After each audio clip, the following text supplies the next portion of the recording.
vizoj që kjo është një organizatë, por që e lidur me organizmat të tjera. E thekson s'pak aty që... Bandat të tjera, 4 grupime tha. Të gjitha lidhjet. Edhe kjo edhe dosja e mparshme ishte me të gjitha grupet kriminale, ajo e mparshme ishte, ajo që të bjen sy përveç grupeve latine, Paraguay, Bolivie, Ekuador, Kolumbie, tjera që jemi mësuar Holland, Marok, kishte edhe japoneze e cila mund të binde në sy që shqiptarët mund të kemë bashkëpunuar ndonjëherë me mafia. Si ka nisur hetimi i SPAK-ut për këtë? Është nga Skaj dhe Engroçat, i ardhur në 2021. E janë thjesht përgjimet? Janë përgjimet. Ajo që të bie në sy është fakti që... Konkret ka patur, për Shpëtim Aliun ka patur... Ka patur edhe të tjera. Të policisë të shtetit, por ajo shkresë nuk ka shkuar më të sa i përket hetimit. I SPAK-ut këtë radhë nuk janë arrestimet. SPAK e dinte fare mirë që 7 prej tyre ndodhen në Dubai në gjendje arresti dhe që nuk i ekstradon dot, për një arsye. Edhe sot... Jo për arsyen e vetme që Dubai nuk e ekstradon, por të gjithë këta akuzohen në vende të tjera që kanë përparësi shumë herë më të madhe se Shqipëria për krime më të rënda se SPAK i akuzon në këto momente. Pra, Firenze, e cila është kryesorja për dizdarin, që i ka ngritur një akuzë më të rëndë se që i ka ngritur SPAK, kështu që kërkesa më e parë për dizdarin do tjetë Italia, e me radhë që mos mere me çdo person, i kërkon Ekuadori, i kërkon Brazili, i kërkon Belgjika, pra ata kanë kërkesat të tjera. Dhe cili është thelbi i SPAK, pse vërtet i çon një mas sigurie arrest me burg në munges. Thelbi është parat që kanë në Shqipëri. Pra, dukshëm kryesorja, po, dukshëm ky është Gjiga dhe Dizdari. Dukshëm, SPAK ka patur vetëm një qëllim, jo evidentimin e tyre në trafikun e drogës tashmë, por evidentimin e tyre në bizneset dhe inkorporimin e tyre në bizneset shqiptare, blokimin e aseteve kriminale, ky ka qenë qëllimi kryesor, sepse për herë të parë SPAK edhe në deklaratën e vet thot hapur që 7 prej tyre nuk banonin në Shqipëri, 2 u shpallën në kërkim dhe një u arrestua. Pra ishte në dieni që përpara se të niste operacioni që kryesorët e kësaj dosjeje nuk ishin fare në Shqipëri. Pra qëllimi nuk ka qenë arrestimi tyre se nuk mund t'i gjendë dhe i ka të pamundur edhe për t'i sjell në formën e ekstradimit, por qëllimi është blokimi aseteve të tyre kriminale në Shqipëri. Dhe besoj e tha Klodi që bëhet fjalë për rreth 150 milion euro. Me qa shonë në dosje në ato pakë, se këtë radhë çuditërisht dosja shumë e vështirë për të gjetur, ndryshe nga dosjet e tjera të cilat rrjedhin brenda ditës, kjo është i dosje e vështirë për të gjetur, nuk e di për cilat janë arsyet, mund të ketë pjesë hetimore në të që lidhen me të akuzuarit, por ajo që bie në sy është që janë kontrolluar biznese pa fund për cilat dyshohet se këta mund të pastronin. Pra, nuk janë vetëm ato të sekuestruarat.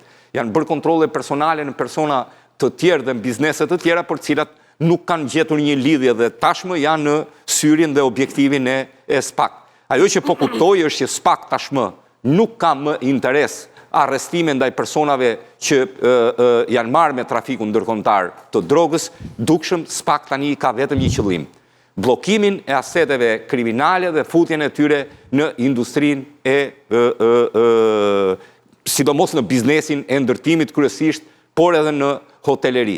A është kjo një sinjal qartazi që SPAK, edhe pse ata është lodhur duke dëgjuar qoftë edhe median, qoftë edhe publikun, po mas edhe politikën që ju s'keni çaj bëni se janë në Dubai, dhe ka kaluar në variantin e shpigur në Itali, prej Falcones, që çfarë rëndësie ka i kape apo jo, merru parat, kjo i dhëm më shumë. Dhe ashtu siç duket në dosjen e i referohemi 2021-shit, kanë shitur tonelata me drogë për këto para, dhe SPAK ja u merr brenda një dite atë që ata kanë shitur prej vitesh me radhë. Pra, që të arrish perandorin lartë të drogës, do të duen shumë vite, pasuria të merret me një orë kërkim nga SPAK. Brenda një qast. Tani ku ndodhet Dizdari dhe Gjika dhe a mund të ekstradohen ata? Ndodhen në burgun janë të arrestuar të dy Dizdari, më duket se herën e dytë doli, ndërsa i Gjika është bërë gati për ekstradim. Në Dubai. Nuk mendoj që ekstradimi i parë i tyre, qoftë edhe dëbimi, mund të vijë për në Shqipëri, ka shumë kërkesa ndaj tyre nga shtetet të tjera të cilat mendoj unë do t'jenë prioritet, nëse kjo do të ndodhë, do t'jenë prioritet më i madh për, nëse ndodhë ekstradimi, do jenë prioritet më i madh, sidomos për kërkesa kryesore për Gjikën, është nga Ekuadori ku ai ka edhe krime të rënda përveç, krime të tjera përveç trafikut të drogës, dhe shteti që e kërkon më tepër pasaj është Spanja, dhe unë nuk mendoj që Dubai do të zgjidhte Shqipërinë përpara Spanjës, duke menduar që Spanja ka ngritur shumë akuza të rënda ndaj dritan Gjikës. Gjika mendohet që ka kaluar në fakt në një kohë të gjatë siç mendohet në burgun e Emirateve të Bashkuara Arabe, por aty është gjithmonë që nëse arrestohesh për herë të dytë je gati për ekstradim. Po Gjika ka vetëm një arrest, kështu që ende nuk dihet nëse ka një ekstradim apo jo. A ka hetim për këtë gjë, se kjo është shumë habi. Gjatë gjithë kohës, këta janë mjeshtra për t'i bërë këto letrat. Janë mjeshtra për t'i krijuar dokumentacionet. Zanafilla, dhe kjo pastaj do një hetim shumë vjeçar të SPAK dhe SPAK nuk mund të... Jo më vetëm SPAK. Zanafilla... Shteti ka institucionet e vetë ata? Po shteti ka mësuar si t'i bëj si. Shteti, pra, ata që punojnë të pastrimi parave dhe këta timet, i kanë mësuar si t'i bëjnë këta dokumentat. Jo shtetit i kapte. Shteti, unë e thash në emisionin e kaluar, ky shtet, she njërin 500.000 euro makinë. Edhe gjithë e hedhin Facebook, shif qa makine ka ble filani. Se i shkon dhe në kujtë në mëndje që kontrollohe njerë këtë 500.000 euro makinë, si e bleu kë? Nga i gjeti parat. Dhe kjo është logjika. Ky shtet të mëson se si ti t'i fshesh parat. Dhe baza kryesore, që e lexuam në kontratën në dosjen e kaluar, dhe mua sinqerisht më erdhi keq për një nga ta arrestuarit atje se ai u fut dhe grup kriminal për 30 milion lek. Tani, këtyre gjithmoni duhet një bazë për të filluar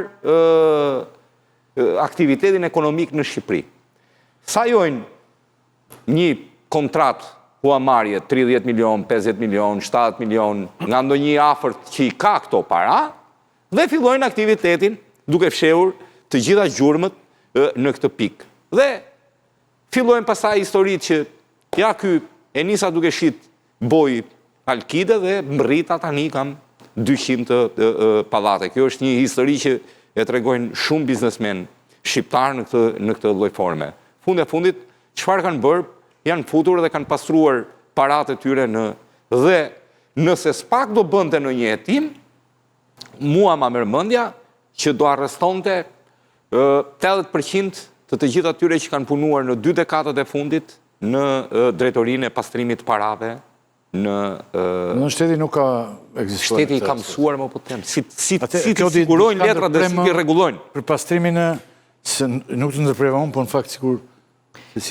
Jo, ajo çfarë ne në fakt jemi duke folur ka të bëjë me një skemë masive të pastrimit parave, po ky 150 milion euroshi, unë mendoj që është vetëm maja e icebergut. Po shumë se saktë. Sepse pse e them këtë gjë? Edhe SPAK-u e thot vetë në njoftim, që është më shumë. Shumë më tepër. Pse e them këtë gjë? E para njëri nuk janë identifikuar të gjitha kompanitë që ata mund të kenë hyrë si aksioner të fshehur. E dyta, vitet e fundit ka patur disa teknika të reja të pastrimit parave. Domethënë miliona euro po qarkullojnë në kriptomoneda. Dhe këto grupime, sikurse grupime të tjera të mëhershme, ka qenë klani Çopja, organizata Çopja që janë kapur 2 portofole kriptomoneda. Po mund të jenë plot organizata të tjera dhe sigurisht kjo ishte ndër ato kryesoret. Kupton që kanë përdorur teknika ose metoda të reja të pastrimit parave. Çështja është që prokuroria e posaçme nuk ka kapacitete dhe